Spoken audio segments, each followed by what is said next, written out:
Mughalsarai junction, রাত 2:10। গভীর রাতে ট্রেন থেকে প্ল্যাটফর্মে এসে নামলেন এক বৃদ্ধ। বয়স 80, 90 কিংবা 100। শীতের রাত, নির্জন প্ল্যাটফর্ম, একা একা হেঁটে চলেছেন সেই বৃদ্ধ। সহসা রেলের টিটি তাকে দেখে জিজ্ঞাসা করলেন, আপ কন হ্যাঁ, কে আপনি? বৃদ্ধ বললেন, INA। বুঝতে পারলেন না এই শব্দ কটি। আবার জিজ্ঞেস করলেন, আপনার টিকিট কোথায়? টিকিট দিখাইয়ে। বৃদ্ধ বললেন, INA। এবারও বুঝতে পারলেন না। আর বুঝতে না পেরে রাষ্ট্রনায়কেরা যা করেন, কোনো দায়িত্ব নিলেন না। তাকে ঊর্ধ্বতন কর্তৃপক্ষের কাছে নিয়ে গেলেন। ঊর্ধ্বতন মাথা থেকে পা পর্যন্ত খুব ভালো করে দেখলেন। তারপর বললেন, আপনি কে? বাঙালি, বিহারি, তামিল, তেলেগু, মালায়ালি, কন্নড়, কে আপনি? বৃদ্ধ বললেন, INA। বুঝতে পারলেন না আবারও। বললেন, আপনি কি বড়, তামতাপুরি, খালিস্তানি, কে আপনি? বৃদ্ধ বললেন, INA। ভালো করে সার্চ করে দেখো তো শরীরের কোথাও একটা AK-47 বা গ্রেনেড লুকিয়ে আছে কিনা। শীতের রাতে যার শরীরে একটি কোটি বস্ত্র ছাড়া কোথাও কিচ্ছু নেই, তিনি কোথায় লুকিয়ে রাখবেন এই সব মারণাস্ত্র? ইনিও দায়িত্ব নিলেন না।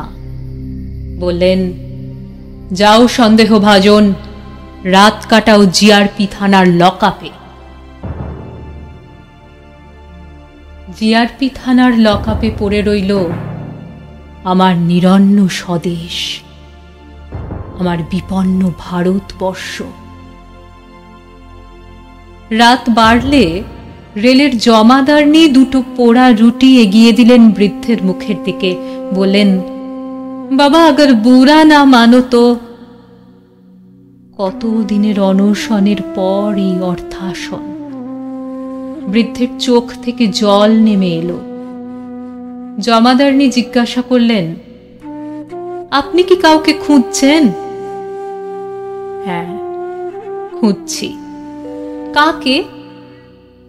আমার আত্মীয়দের। কোথায় আত্মীয়? কাকে খুঁজে পাবেন? ঠিকানা কোথায়? বৃদ্ধ বার করলেন একটা কাগজের টুকরো। 4টি নাম সেখানে লেখা মাত্র, হলুদ শতচ্ছিন্ন কাগজ। প্রথম নাম মোহনদাস করমচাঁদ গান্ধী। আপনি এই সময়ে খুঁজছেন একে, কোথায় পাবেন? আজ বড় দরকার এই মানুষটিকে।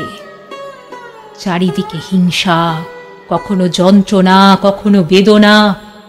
মোহনদাস, তুমি যে প্রায়শই বলতে হিংসা থাকবে না, রক্তপাত হবে না,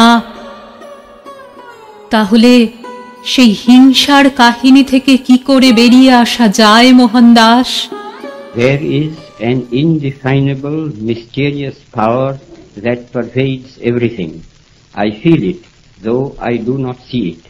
It is this unseen power which makes itself felt and yet defies all proof, because it is so unlike all that I perceive through my senses. Mohandas, বড় হিংসা, বড় হানাহানি। আর সর্বাধিনায়ক সুভাষচন্দ্র।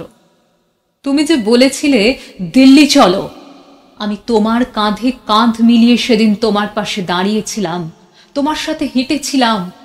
কি বিশ্বাস সুভাষচন্দ্র! সর্বাধিনায়ক, আর একবার এসে বলতে পারো না সেই ভাষায় ঠিক তেমনি করে? We are conscious that the soil of India is going to be the last theater of war in this part of the world. সর্বাধিনায়ক, আমি যদি কারো সামনে বলি আমি IN এর লোক, INA,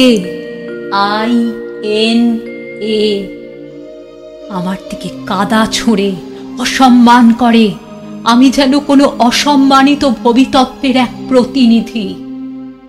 নেহেরুজি 47-এ যেদিন উড়িয়ে দিলে আমাদের পতাকা, আমাদের জাতীয় পতাকা, আমি ছিলাম লালকেল্লার সামনে, আর গভীর রাতে শুনলাম তোমার কথা। কি আস্থা পেয়েছিলাম সেদিন, কি বিশ্বাস প্রতিটি শব্দে।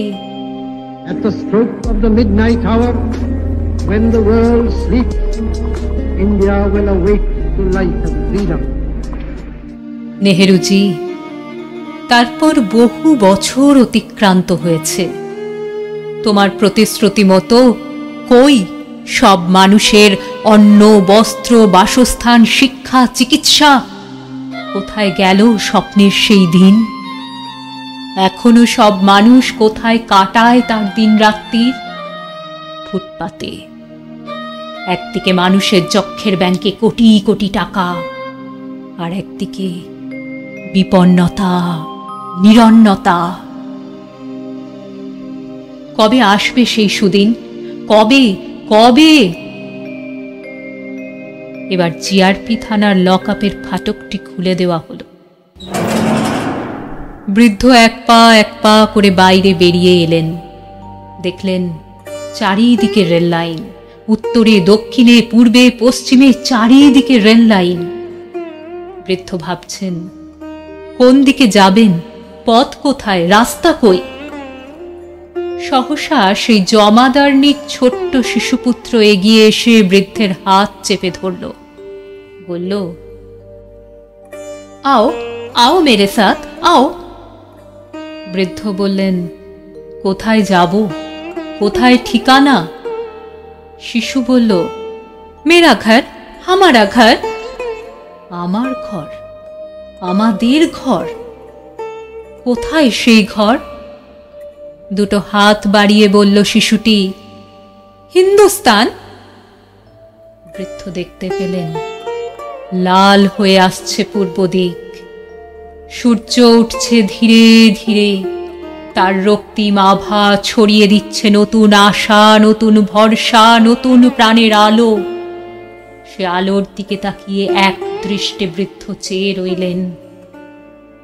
তারপর উচ্চারণ করলেন, ওম জবাকুসুম শঙ্কাশম কাশ্যপেয়ম মহাদ্যুতিম ধ্বন্তারিম সর্বপাপঘ্নম প্রণতোস্মি দিবাকরম।